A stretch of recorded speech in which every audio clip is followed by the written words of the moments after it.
From My News 26 and CCTV, it's high school football. Coming to you today from McBain High School.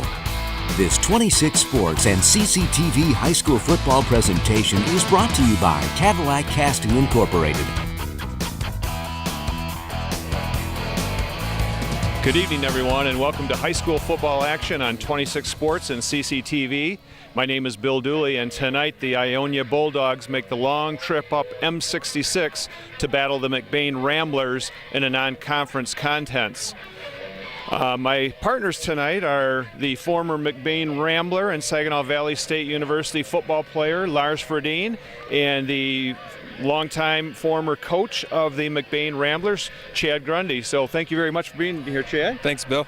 And Lars? Hey, good to be here, Bill. All right. Well, it's crunch time for the McBain Ramblers, and it's basically playoff atmosphere, isn't it? Yeah, it is. McBain is coming in tonight with a 4-3 record, and they've played some tough Class B competition, and Ionia is one of them tonight. And if they could get this win, that might guarantee them a berth into the playoffs, even though it's not their sixth win. We feel that there's enough playoff points that 5 wins would get McBain in. So this is playoff atmosphere right now.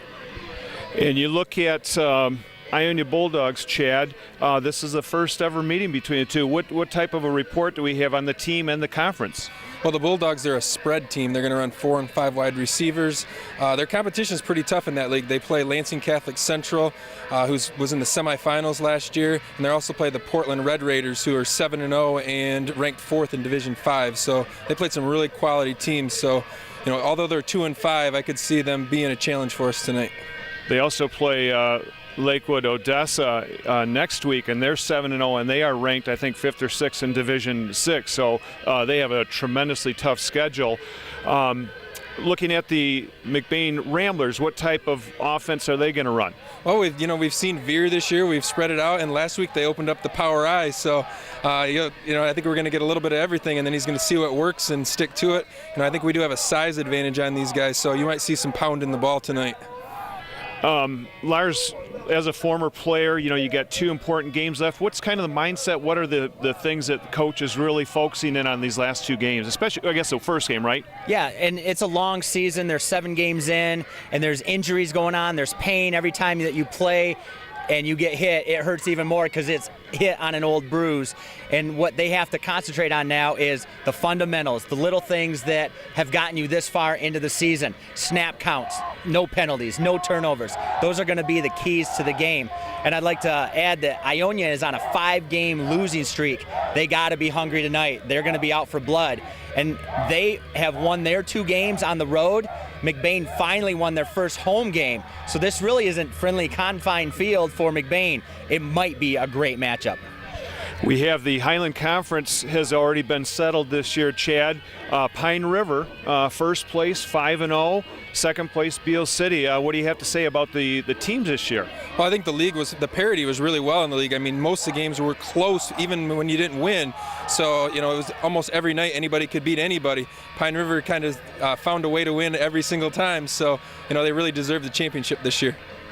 We have some teams in the area that are ranked fairly high. The Reed City Coyotes are ranked 8th in Division 5, and Leroy Pine River in the Highland Conference is ranked 5th in Division 6. So could be, some exciting football here. Cadillac Vikings are also shooting for a playoff berth tonight as they play in Manistee. Lars, do we have an injury report tonight? Yeah, we lost Hunter Ransom a few weeks ago to a knee injury, and Chance Rodenbaugh sat out the first couple games, recovered, and then got injured again. So those 2 are probably done for the season. And then we're watching a few other players. Emmett Brockema is back. And then Michael Hooker, we're watching him. I'm not sure he's 100% right now. But he's dressed. I saw him throwing the ball before the game, so you never know. When the crunch time comes around, you might suck it up and play. All right, we're just moments away from the kickoff. You are watching high school football action on 26 Sports and CCTV. We will be right back in just a moment with the opening kickoff.